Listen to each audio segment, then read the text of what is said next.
Bonjour, bienvenue à C2G Talk, une série d'entretiens avec des professionnels éminents et des leaders d'opinion qui vise à explorer les défis de gouvernance soulevés par les nouvelles technologies de modification du climat. Je suis Marc Turner, directeur senior de la communication à l'initiative Carnegie pour la gouvernance du climat, et je suis aujourd'hui avec Suchi Talati, qui est la fondatrice de l'Alliance pour la discussion juste sur la géo-ingénierie solaire, qui a été créée dernièrement. Elle a également été membre du coprésidente du comité indépendant du projet Scopex, qui a été lancé à Harvard et qui expérimente la géo-ingénierie solaire. Elle a également été chef de cabinet d'énergie fossile et de gestion du carbone au ministère américain de l'énergie et où elle a créé des cadres justes et durables pour l'élimination du dioxyde de carbone. Elle a précédemment été directrice adjointe des politiques chez Carbone 180 et a été chercheuse à l'Union of Concerned Scientists. Suchi Talati, bienvenue à Citogeto. Merci beaucoup de me recevoir. Parfait.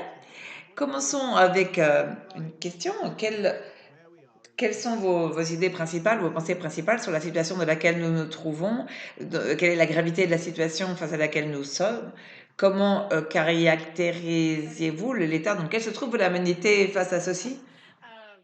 Pour commencer avec une question très simple, je pense que nous sommes dans une situation très difficile, qu'on peut encore évidemment traiter, et je pense qu'historiquement, nous n'avons pas fait tout ce qu'il fallait pour faire face au changement climatique au cours des dernières années, des dernières décennies. Et on n'a pas assez pris en compte le besoin des impacts climatiques et, et ce qui ça allait impliquer à l'avenir. On n'a pas pris en compte le besoin sérieux pour l'adaptation, pour les pertes et les dommages, pour l'élimination du CO2 et bien sûr pour l'atténuation. Et je pense que toutes ces choses font partie des solutions qu'on commence à entrevoir et à traiter. Il y a eu des législations aux États-Unis, mais c'est un premier pas. Et nous sommes très préoccupés sur la façon dont ça pourrait continuer à l'avenir, et c'est très dur de voir tous les progrès qui ont été faits aux États-Unis. Et je pense qu'il y a un mouvement semblaire pour voir tous les éléments qu'on va devoir rassembler dans ces portefeuilles de solutions. Et donc, toutes ces choses sont à prendre en compte. Et donc, il faut prendre en compte tous ces impacts. Nous avons vu beaucoup d'impacts affecter tant de personnes, et en particulier les plus vulnérables. Et je ne pense pas qu'on réfléchit et que ça va dire un problème beaucoup plus sérieux au cours des décennies précédentes. Même si demain on atteignait le net zéro, dans le meilleur des scénarios, c'est-à-dire d'ici à 2050, on verrait toutefois des impacts continuer dans les décennies à venir. Et donc ça, c'est très important de prendre tout cela en compte. Ça nous rappelle à ce qui est arrivé dernièrement où on a vu ces scènes apocalyptiques avec les fumées grisâtres ou jaunâtres à New York en raison des feux de forêt. Est-ce qu'aux États-Unis, avez-vous, euh, si nous sommes à un moment où vraiment le changement climatique devient non simplement un concept intellectuel compris, mais vous voyez les personnes réagir en fait avec leur sens et avec leurs émotions en disant oh, eh ben mon Dieu, nous sommes vraiment face à cela, on en voit les effets. Est-ce qu'on en est proche? Oui, je pense qu'on a vu beaucoup de ces moments et de façon très différente. Et, et alors que l'on voit les différents impacts du changement climatique, ce sont les personnes qui ont souffert à leur première personne de tous ces effets avec des incendies de forêt, des sécheresses, des questions de sécurité alimentaire. Et vraiment, ils réalisent que le changement climatique va impacter leur vie et leurs moyens d'existence. Et je pense que vraiment, il y a une volonté de s'impliquer pour changer les politiques des systèmes. Donc, en finir avec les émissions de CO2 est la première priorité, bien entendu. Mais actuellement, enfin, au cours des dernières années, on a vu un intérêt croissant sur l'élimination du CO2. Et je sais que vous avez beaucoup d'expérience dans la gouvernance, entre autres avec votre expérience chez Carbone 180. Donc, Où en est d'après vous l'élimination du CO2? Est-ce que c'est quelque chose de commun maintenant? Est-ce qu'au contraire, il va y avoir un mouvement, on va reculer plutôt dessus? Est-ce qu'il y a un débat sur la gouvernance, sur la façon d'établir la gouvernance des politiques et autres? Oui, je pense que oui, c'est un sujet qui est traité. Il y a des années, on n'aurait jamais imaginé qu'on allait investir des milliards de dollars dans ce domaine. Donc je pense que on voit le potentiel que cela a et il y a de nouveaux entrepreneurs et des entreprises qui s'attachent à cela, dans ce secteur. Donc on voit vraiment le potentiel que ça va pour créer de nouveaux systèmes vraiment passionnants qui peuvent réellement capturer et stocker du CO2 qui est dans l'atmosphère. Parallèlement à cela, pardon, je ne pense pas qu'il y ait une gouvernance suffisante. Je suis très soucieuse sur la façon dont on peut créer ce système et d'une façon qui soit complètement coupé des combustibles fossiles, qu'il n'y ait pas de conflit d'intérêts. Nous avons des systèmes problématiques dans lesquels il y a des sortes d'incitations perverses en quelque sorte. Et il faut vraiment savoir ce que l'on veut construire, le type de gouvernance que nous voulons avoir pour pouvoir agir. Il y a beaucoup de travail qui a été fait, mais qui doit être fait. Et sur le thème de la confiance, il faut s'assurer que la justice soit une priorité. Et on n'a pas pris de véritable engagement public à l'échelle nécessaire et pour être sûr que le système est juste. Et le ministère de l'Énergie aux États-Unis a fait des pas dans ce sens. Et il l'a fait efficacement. Euh, oui, je vous en prie. Oui, j'aimerais revenir bien sûr sur ce point après, mais je voulais juste revenir brièvement sur les soucis de gouvernance dont vous avez parlé avant qu'on parle des questions de justice. Bien sûr, on pourrait parler de beaucoup de choses. Il y a tout ce qui est l'intégrité, la motorisation, la mesure et la vérification de ceci, mais j'aimerais parler d'une question qui s'attire le plus de critiques en général, et celle de l'aléa moral, c'est-à-dire de la dissuasion de l'atténuation, c'est-à-dire que si l'idée selon laquelle si on élimine le CO2 de l'atmosphère, on va relâcher la pression sur le fait d'éliminer d'abord, de ne pas émettre. Donc, où voyez-vous l'état des politiques dans ce domaine? Je crois que c'est une question centrale pour l'élimination du CO2. Il faut voir les politiques qui vont faire en sorte qu'on n'aille pas dans ce sens que vous disiez. Et donc, bien entendu, que éviter les émissions est plus économique, plus efficace et plus facile que de les éliminer. Et ça doit être notre priorité.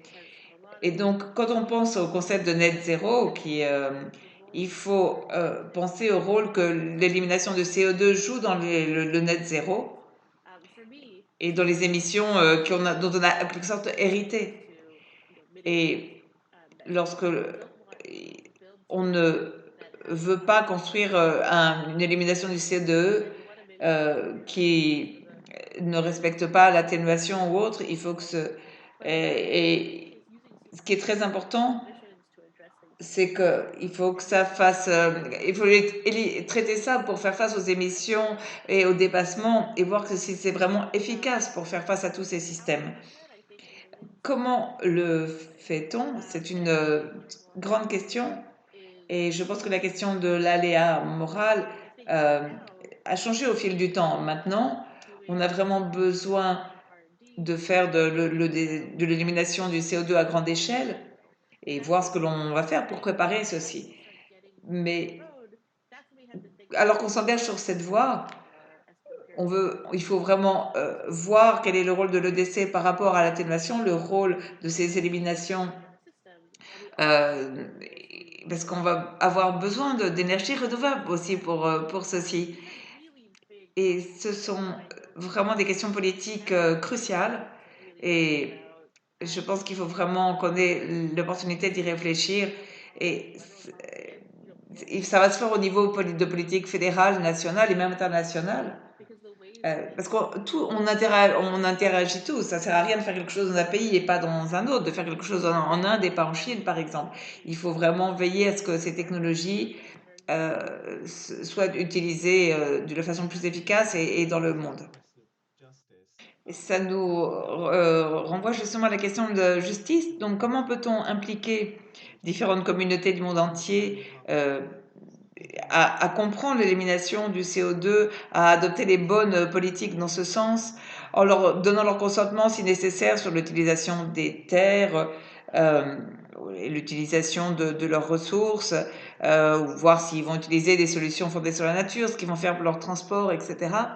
Et pour même aller plus loin sur la question de justice, est-ce que vous pouvez voir l'élimination du CO2 comme un outil de justice dans le sens où les pollueurs historiques qui ont le plus bénéficié de l'économie des combustibles fossiles ont ainsi la responsabilité de se charger de ce qu'ils ont mis dans la nature et en quelque sorte de redresser leur tort?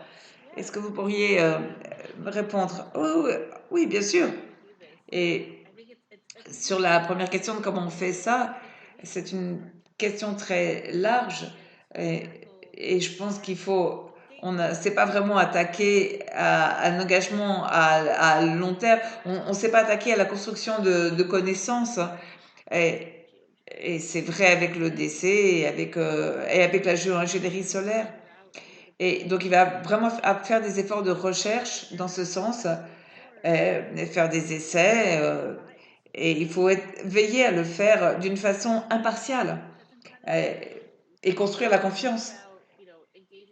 Et lorsque l'on pense à l'engagement dans ces projets, et à veiller au fait que les personnes aient la voix dans leurs décisions, que les communautés aient la possibilité, le pouvoir de dire non si nécessaire, ce sont des systèmes qui n'existent pas encore. Il va falloir les construire. Il faut voir ce que ça va vraiment, comment on va pouvoir tester cela et l'estimer par rapport à la commercialisation et vraiment faire des efforts de politique. Et c'est passionnant de voir tout ceci se mettre en place aussi.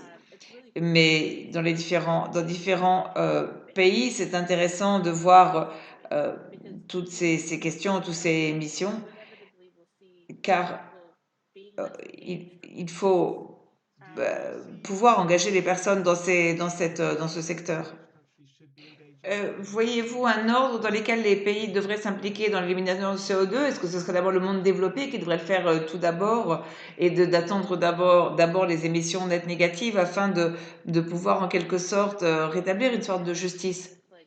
C'est une possibilité, mais je pense que c'est pas une décision que l'on peut prendre. Ce sont les pays qui doivent prendre leurs propres décisions pour eux-mêmes et de décider le mieux quelle trajectoire ont le plus de sens pour eux et d'un point de vue d'énergie, de recherche et, et ce sont de grandes décisions, mais il faut réfléchir à des façons dont l'EDC peut être utilisé comme outil et ça c'est vraiment une discussion importante à avoir et, car le développer, pour le développer, ce sont des technologies très chères à développer et à implanter. Il faut le faire de la meilleure façon possible.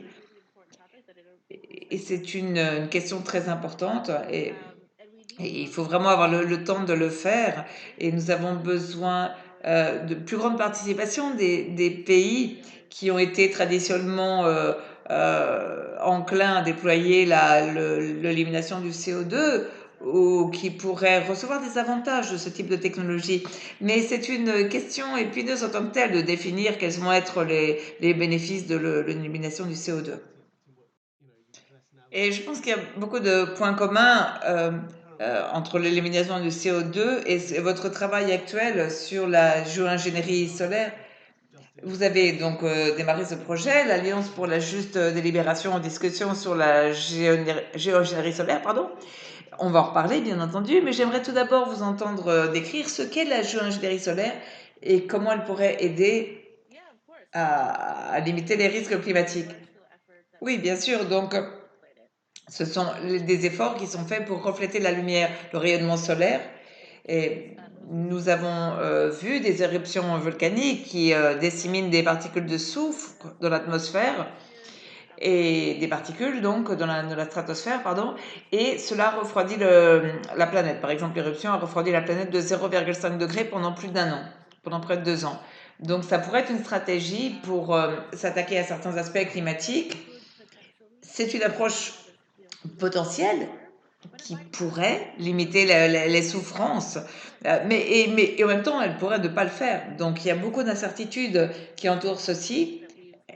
Ça pourrait réparer certaines injustices qui ont été causées par le changement climatique, mais ça pourrait aussi les exacerber. Donc c'est un grand défi face auquel nous sommes face, car nous ne savons pas en fait face à quoi nous sommes. Et donc il faut vraiment qu'il y ait une sensibilisation à la recherche, même dans le Nord, les pays du Nord, du Nord global, où finalement les efforts qui ont été faits en ce sens ont été très étroits pour voir quelles pourraient être les conséquences. Ça a vraiment été fait d'une façon, oui, superficielle pour le moment. Et, et il faudrait, parce que tout ceci a des conséquences et des mécanismes mondiaux. Donc, il faut vraiment voir ce que l'on va faire pour construire un meilleur système et pour construire un système plus juste et plus équitable. Et c'est vraiment lié à l'engagement de dans la connaissance. Et il faut vraiment s'atteler à ceci, comment on construit des systèmes plus inclusifs, plus justes sur ce sujet. Avant de revenir là-dessus, et c'est un sujet très large, bien sûr, j'aimerais savoir que toutes les raisons que vous avez soulignées sont très intéressantes. Toutefois, il y a beaucoup de personnes qui ont peur de ce sujet et qui pensent qu'on ne devrait même pas en parler et ils veulent pas du tout s'y plonger. Et beaucoup de personnes et qui pensent quand même que les personnes qui se sont engagées dans cette voie ont déraillé en quelque sorte. Qu'est-ce qui vous a, vous, engagé enfin, vous a poussé à vous engager dans cette question? J'aimerais que vous l'expliquiez. Euh, oui, c'est intéressant car je comprends tout à fait la peur, la crainte et la réaction à ce sujet et que les gens pensent que c'est fou, que c'est dément, et ça l'est, dément. Et le fait qu'on ait cette discussion sur la géo-ingénierie en soi est une chose un peu démente et je suis très triste de le constater. Mais nous en sommes à ce point-là et, et donc ne pas parler de la géo-ingénierie ne va rien résoudre parce que ça existe, ça devient comme une partie de ce que la nature peut offrir et, et ne pas en parler contribue à agrandir les injustices. Lorsque l'on voit certaines voix qui disent qu'on ne devrait même pas pouvoir en parler, eh bien moi je trouve que c'est un clair symbole des privilèges, où on a vu beaucoup de ces acteurs qui ont eu la chance de s'intéresser à ce sujet, d'apporter leur opinion et de dire qu'on devrait faire ci ou ça. Mais c'est une opinion tout à fait respectable, bien entendu, mais à mon sens, on devrait donner à d'autres personnes la chance de pouvoir s'engager dans cette voie et comprendre de quoi ils retournent. Et malheureusement, c'est très symbolique euh, de la façon dont on a agi par le passé. Et donc, pour savoir comment moi j'en suis venue à ça, ça fait 15 ans que je suis engagée dans ce combat contre le changement climatique. J'ai vu différentes approches qui concernent l'atténuation, l'adaptation de différentes façons et j'ai travaillé aussi sur l'élimination du dioxyde de carbone et j'ai vu les impacts climatiques et il y a tout un tas d'actions qu'on peut entreprendre dans ce domaine et donc en termes de géoingénierie solaire, donc parce que ça peut être une façon très importante de faire face à des vagues de chaleur, de faire face à l'augmentation des niveaux de la mer. On ne sait pas les réponses que ça aurait, mais on n'a pas de solution d'adaptation qui puisse résoudre certaines choses que la géo-ingénierie pourrait résoudre. Donc, réfléchir à cette question des droits humains sur la géo-ingénierie solaire euh, est une chose très importante. Il faut que ce soit bien sûr pas du tout motivé par le profit, ça c'est clair, mais depuis ce point de vue, effectivement, on a vu un engagement social de la part des plus vulnérables, et ça c'est très important à mes yeux. Et le danger de la géo-ingénierie solaire est le fait que c'est une chose euh, qui est relativement peu coûteuse et qui peut se déployer très vite. Et donc, c'est complètement différent de l'élimination du CO2 en ce sens. Et, et je pense que ça ouvre un éventail de possibilités qui nous permettrait d'augmenter nos connaissances, d'augmenter nos capacités pour en savoir plus. Et si on ne commence pas à le faire maintenant, je pense qu'il sera ensuite trop tard.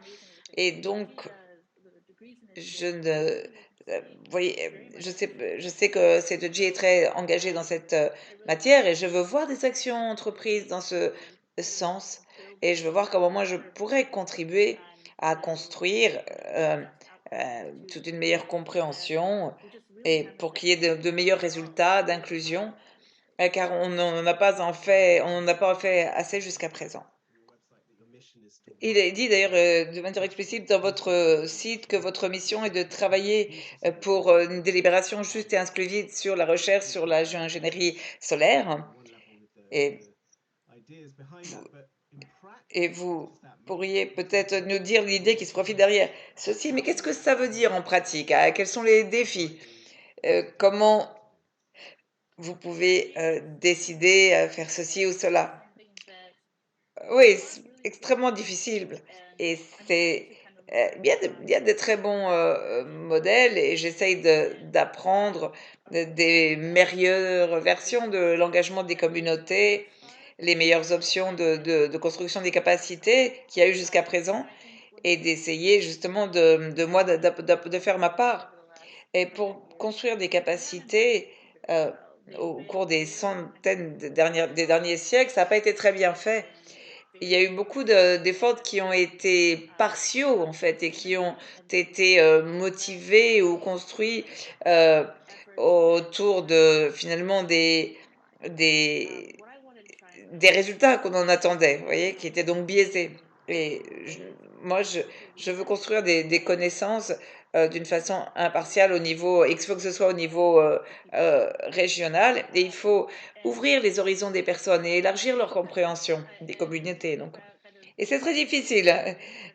Et lorsque l'on pense à la façon d'envisager des collaborations, il faudrait prendre pour cela les meilleures versions de, de recherche, et des mécanismes qui aient un sens pour les personnes, et ceci à différents endroits. Et tout ça, ça prend du temps.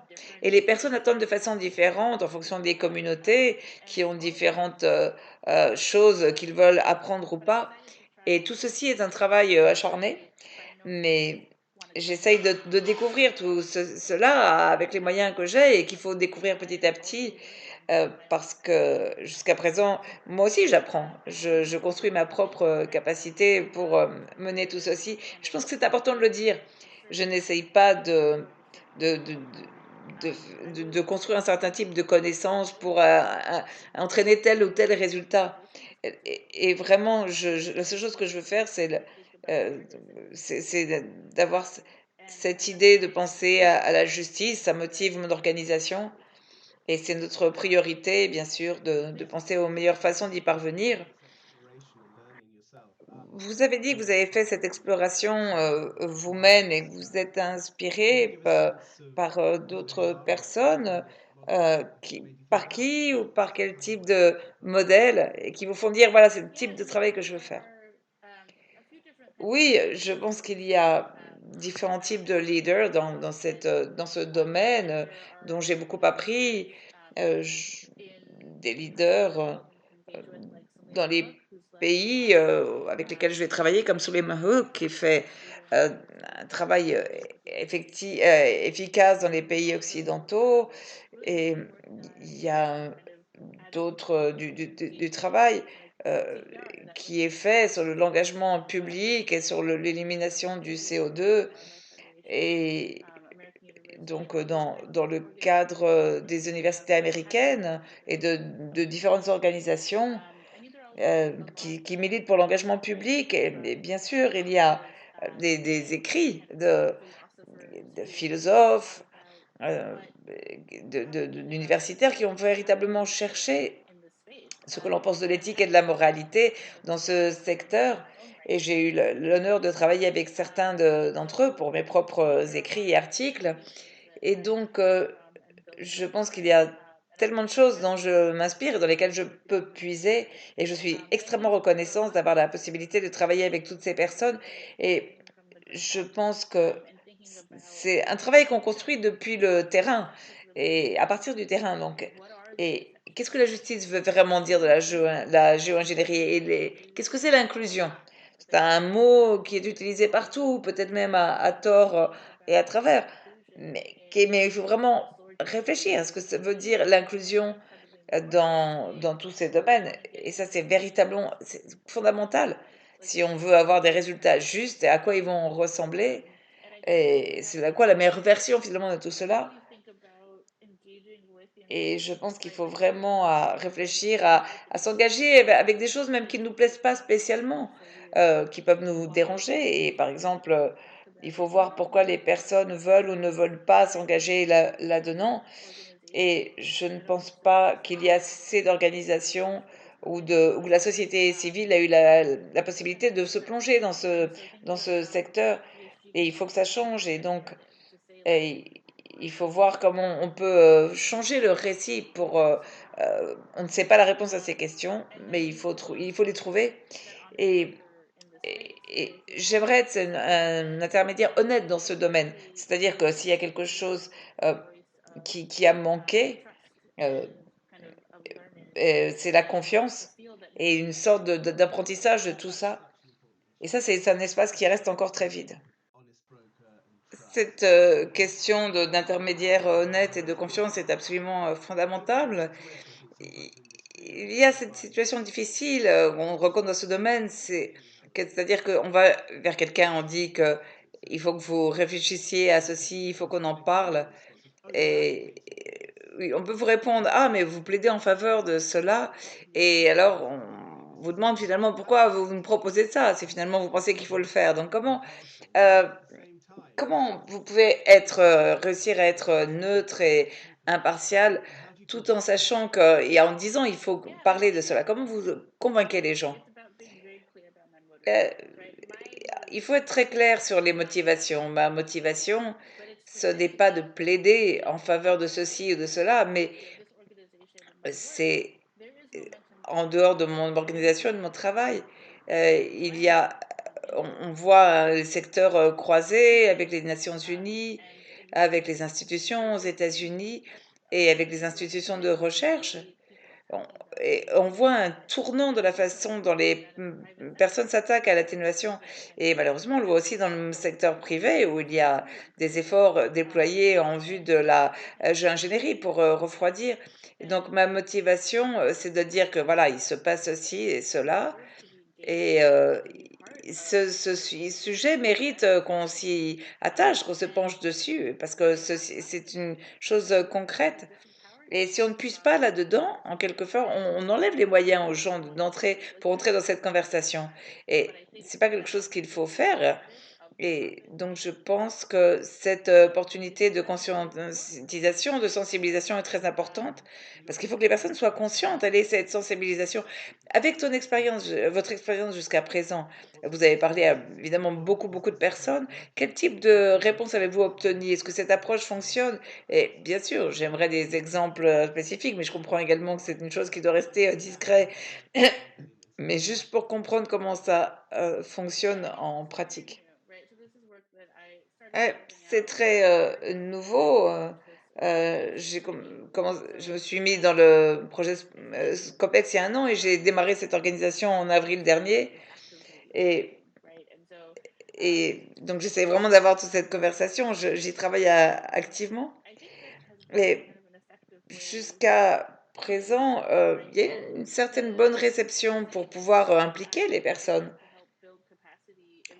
Je voudrais aider à construire des capacités d'une façon euh, active et il faut c'est aux personnes de décider, mais s'ils ont la volonté de le faire, eh bien ça a un sens et ça peut être une bonne façon de mettre les gens autour de la table pour en discuter. Et il s'agit aussi de construire des relations. euh, Moi, je ne veux pas mener les efforts de construction des capacités dans un pays.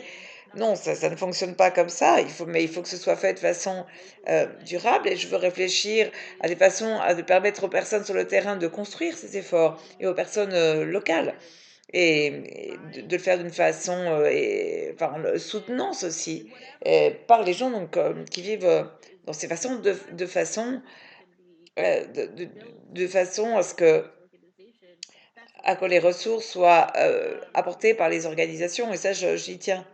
Mais vous avez un continent particulier avec lequel vous allez commencer votre travail, certaines priorités pour avoir cette volonté de s'engager? Oui, on pense bien sûr à prioriser tout ça. On pense tout d'abord à l'Asie du Sud. C'est vraiment très très important pour mobiliser nos efforts. Et puis l'Afrique également, l'Amérique centrale, euh, d'ici à l'année prochaine. Et tous ces endroits sont essentiels pour obtenir leur point de vue. Et, et c'est un endroit pour commencer la collaboration avec les projets. Et on peut en quelque sorte être motivé par euh, et voir comment la société civile va s'engager avec tout cela et, et voir si les personnes sont intéressées. Et j'espère que c'est quelque chose qui n'est pas entièrement décrété par les personnes qui sont au front des choses, qui ont le gouvernail, mais que ça peut se construire avec tout le monde. La connaissance peut se construire comme ça. Mais il faut qu'il y ait une certaine demande pour construire ce type de travail. Et on ne connaît pas encore les réponses. Et donc, j'espère que ça va s'éclaircir dans les années de l'année prochaine, dans les 2 ou 3 ans. Et j'espère que c'est un travail qui est motivé par les communautés qui veulent s'impliquer dans ce sujet. J'ai hâte de voir où ceci conduit, c'est passionnant.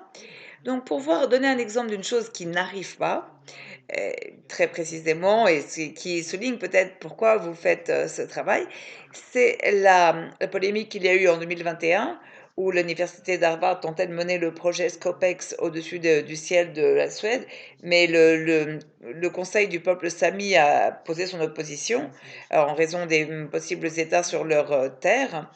Et vous êtes coprésidente d'un comité euh, consultatif qui supervise cette expérience. Il n'y a pas si longtemps, l'année dernière, le comité a donné des recommandations sur la façon de s'engager avec les communautés. Donc, quelles leçons avez-vous tirées de tout ci, de cette expérience Oui, une forte leçon prise par le comité avec ce qui est arrivé en Suède, c'est que euh, de voir comment on peut conseiller les personnes sur la géoingénierie. Et avant la Suède, le comité avait déjà travaillé et, et lorsqu'on a vu comment le comité devrait être impliqué, engagé, on, on a fait une recherche. Finalement, cette expérience a plutôt mené à tester, tester l'équipement. Et on n'a pas véritablement cherché à engager les communautés dans tout ce projet. Et donc, il y a eu cet effort, ce projet qui devait être mené de test de l'équipement qui devait être mené en Suède. Et ça a été une erreur. Et on a fait une sorte d'orientation, de conseil, et il fallait s'assurer de l'engagement des communautés. Parallèlement à ceci, ce comité a été construit dans un effort de faire une expérience qui devait être au niveau national. Donc, nous étions un groupe surtout d'universitaires américains, de certains universitaires qui venaient d'ailleurs, et, et- et qui voulaient mettre en œuvre les différents éléments de la gouvernance.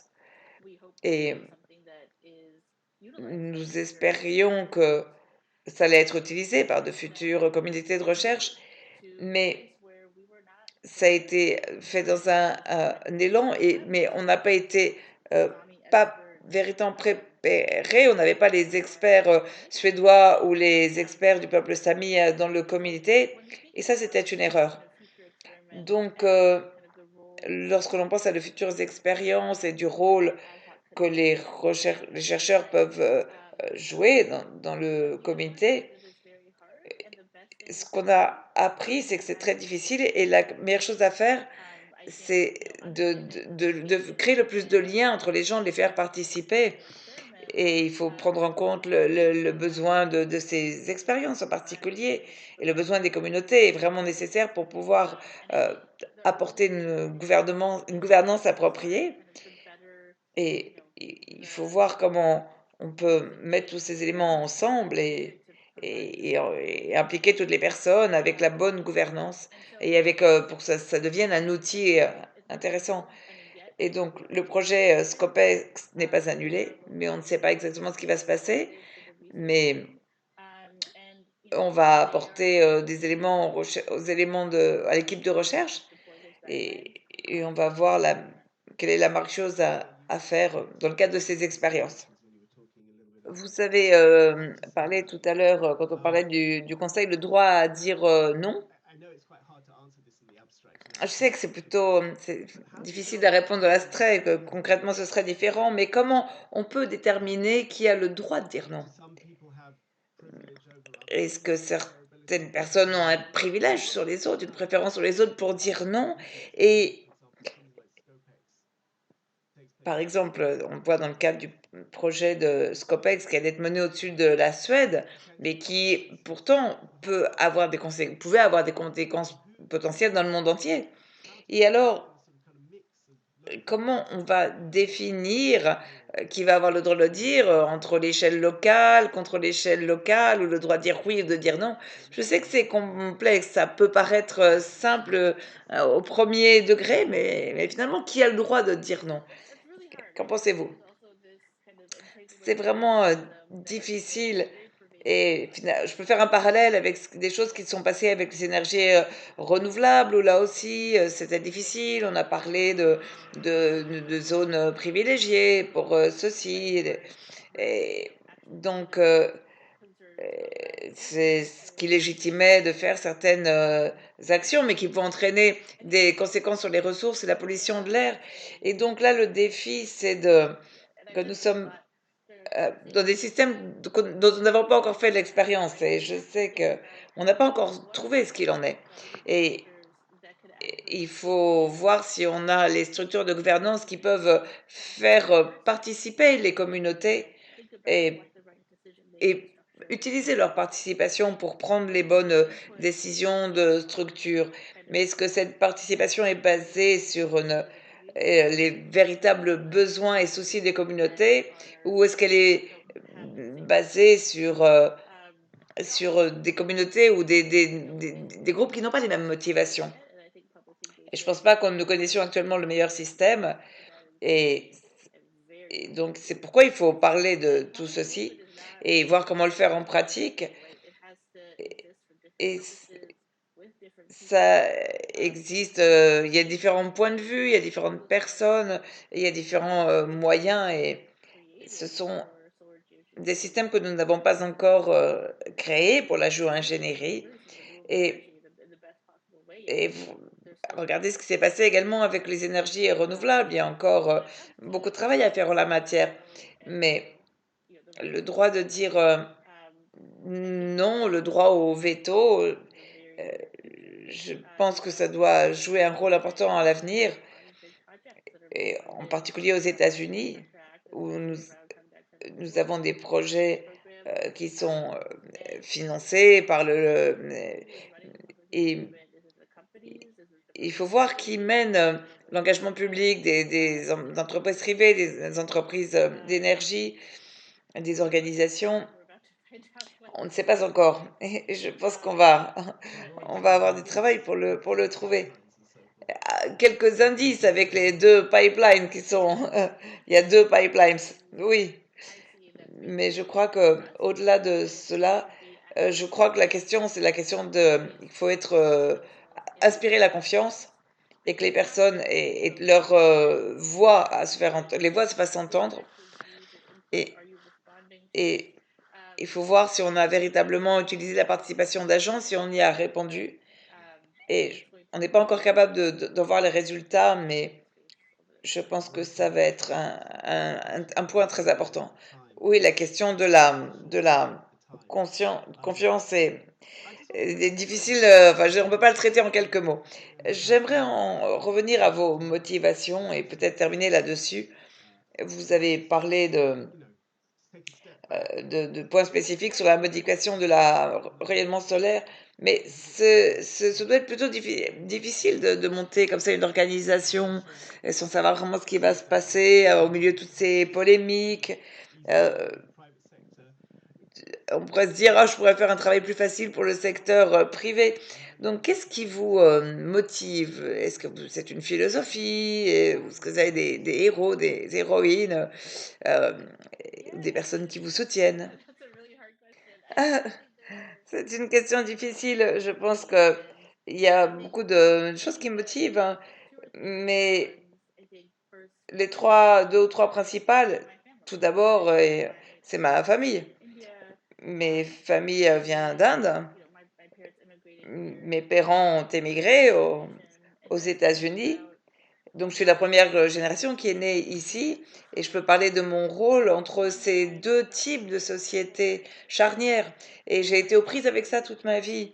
Et bien entendu, le changement climatique euh, me fait ressortir ce rôle de charnière. Et pour moi, le changement climatique a été vraiment au centre de ma carrière, de ma formation. Et ce type de rôle que doit jouer la société civile et la responsabilité qui doit être donnée, la reddition de comptes. Et tout ceci n'est pas. Et tout ceci est mené en général par des hommes blancs. Et pour moi, c'est une motivation justement de faire ça. Et comme je suis une femme de couleur et je vois qu'il n'y a pas beaucoup de personnes qui me ressemblent, qui participent à, aux discussions sur ces sujets. Et c'est un très grand problème. Donc, ça a également été un moteur sur la façon dont je voulais travailler pour me faire comprendre mon rôle, le rôle que je dois jouer. Le, le défi dans une chose comme celle-ci, c'est que, en sachant ceci, en l'acceptant, je dois faire euh, jouer mon rôle.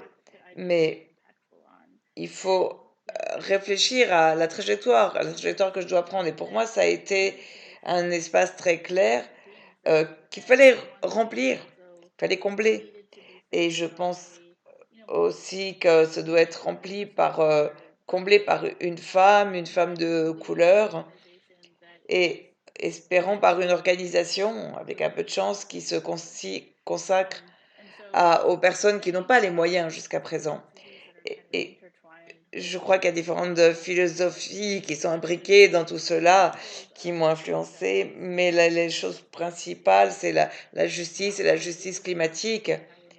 Et, et le fait que ce soit pas encore assez présent dans la prise de décision, et ça c'est devenu vraiment central pour moi au cours des dernières années, et c'est vraiment au centre de mon travail dans l'élimination du CO2, et je pense que ça va également, tout ceci va être plus inclusif, également avec la géo-ingénierie solaire. Et donc, c'est vraiment pour moi, j'ai vraiment le but d'aller dans ce sens et de continuer. Et on va voir ce qui va se passer au cours des 10 ans à venir. J'espère qu'il y aura beaucoup de choses faites dans ce sens. On pourra et si on ne construit pas cette diversité maintenant, ce sera trop tard. Sotichara Terry, merci d'avoir été une invitée si formidable. C'est moi qui vous remercie pour l'invitation.